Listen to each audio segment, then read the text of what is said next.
Okay, previously we have learned all the necessary functions in ZW3D to create a sheet metal part. So next, we will take a typical part to show you how to design it properly. Alright, this is the case here.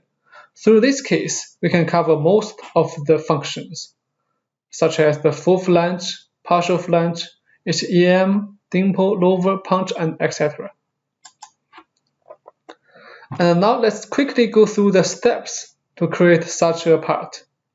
So first is to create the base and the full flange.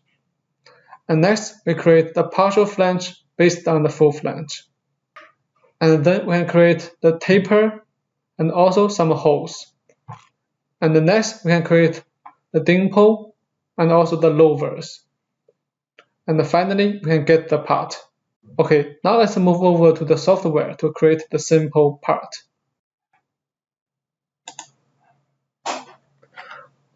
Okay, next I'll use this case as an example to show you the workflow of the sheet metal design.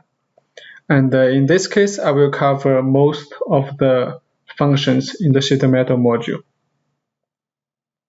And now let's get started. First, create a part. And then, as I mentioned before, we need to predefine the global values of the sheet metal design. For example, we can choose the key factor, we can change it bigger, and also the relief, the ratio. And for the corner, we just keep it by default. And okay, we can update all configuration checked. Now we accept. And first, we need to create the base. Extrude tab, and we draw the profile of the base. First is a rectangle. Okay, and then we draw a polygon. Okay, and then we make some constraints. Vertical for this line. Okay, and also the length and the width of the rectangle. Okay, now we exit. And okay, now the tab is created. And then next we create a full flange to the edge of the rectangle. Okay, and we select the edge one and the other one. Okay, and for this flange, we can use the S-bend. Okay, and also for the position, we can also make it okay offset 10. Okay, now it looks good.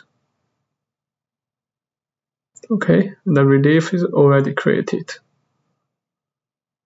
Okay, I think there's no other settings to go.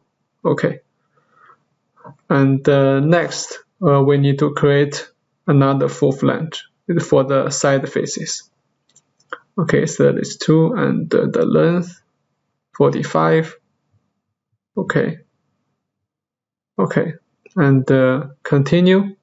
We need to create another full flange. Also the length will make it shorter, 15. Okay, and continue. We need to make HEM flange. Okay, this is for the handle, and here we use the open loop. And in this area, we need to just make the partial for this edge. Okay, start and the width, we set it separately. Okay, now it looks good. And we apply it. Okay, everything is fine. We can choose apply it and continue to make another one. Okay, now the HEM flange is created. And next, we need to make a partial flange. Okay, we select the partial flange. Also, we need to select the start and the width, and also the length. Okay, apply and create for the other edge. Flap the direction. Okay, now it's created. And next, we need to create another HEM flange here. And this time, we select the both flanges and we use the closed type. And for the length, we keep it by default. Okay. And continue, we can make a full flange to the two sides. Okay, one, and we create this one, and we make the profile different from the default. We make a slot here. Okay, 2, and also we can make the dimensions 8, also 10. Okay, and continue. We can make it a well-defined 25, and okay. For the length also we make it well-defined, and we can make the fillet. Okay, make it smaller. Okay. Okay, now we can exit the sketch. Now we already made the flange by customize profile. Okay. And for the other side, we can just use the pattern feature, the mirror feature to accomplish it. Okay, now it's good. And let's continue. Can make the full flange for the other side. And for the length, okay, 35. Okay. And for these two flanges, we can use the bend taper command.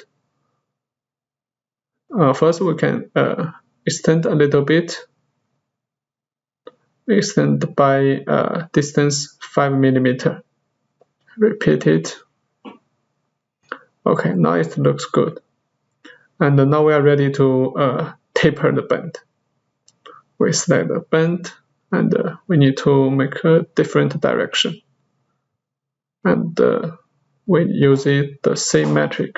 Okay, set back 5. This is good. Okay, and the other bend we also make it. Okay, and maybe we can make the bend type different. We can redefine it, and we use the face. Now you can see the adjacent web will be also tapered. It will create more space. Okay. Now we can continue. We can create the dimple feature. And again, we make a circle here. The radius, make it 4 or 3. Okay. And maybe we can define the dimensions to define the position of the dimple. Okay, 10. Okay, and we also mirror it to the other side. Okay, now we exit and create dimple, select the plan and the profile. And here we use the other side. We flap it, and we need to flare the hole. Okay. Now we get a result. Now we can check it. if the result is what we want.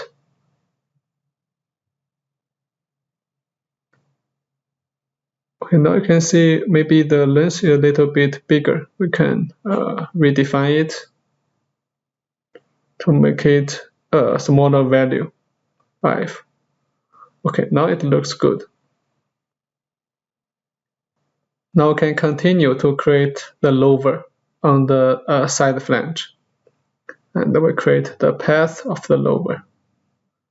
Just simply draw a line.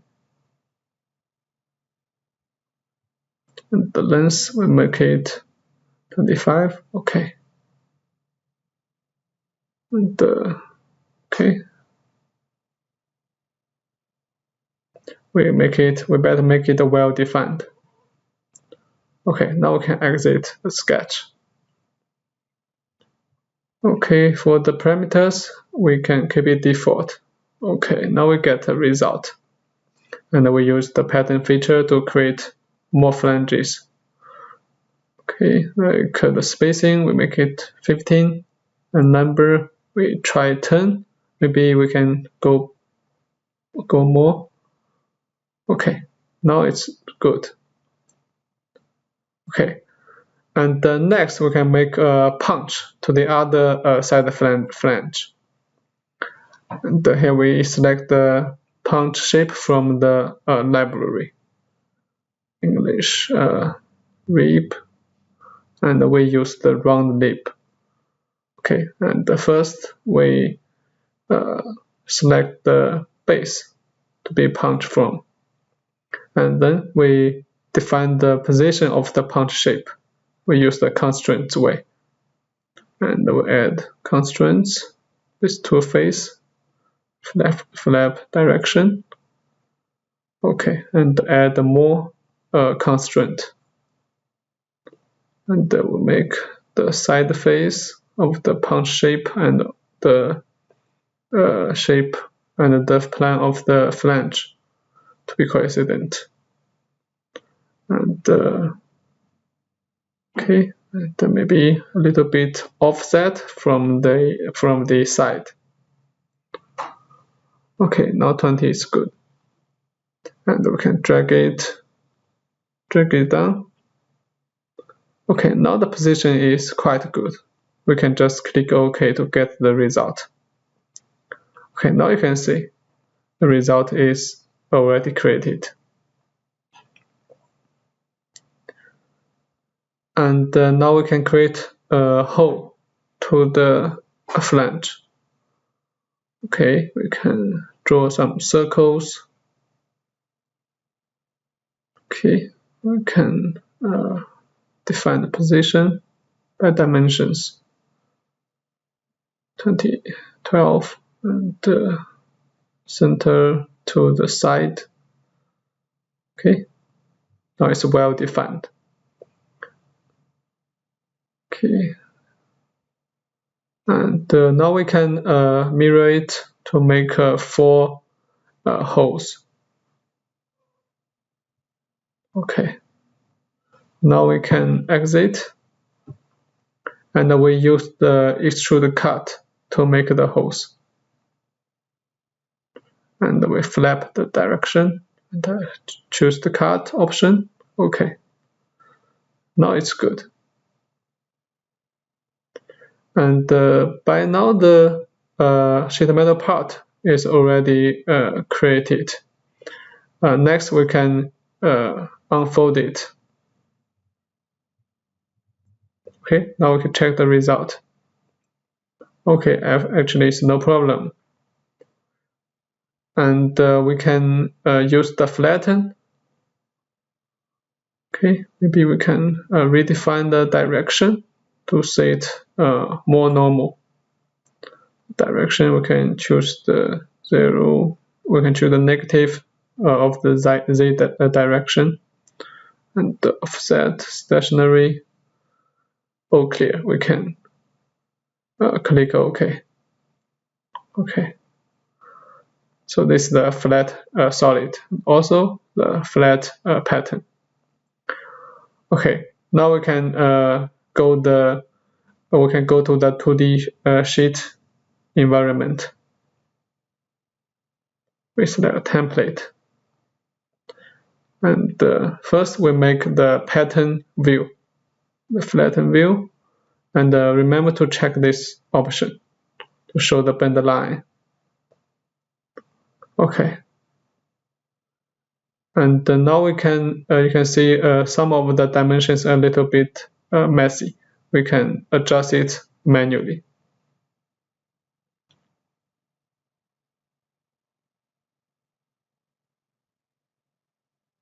Okay, we can just drag it to a new position. Okay, drag it higher. Okay, and maybe we can adjust the scale. Okay, now the view is smaller. Okay.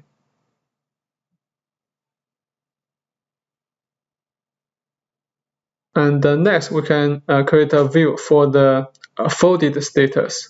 We use the isometric view. And we can also adjust the scale. Okay. Now it's good, and maybe we can change it to the shaded view. Okay. Now it's clear. Okay, and if necessary, you can add necessary dimensions or annotations to it. Here I will skip this step. Okay, this is all for the sheet metal design.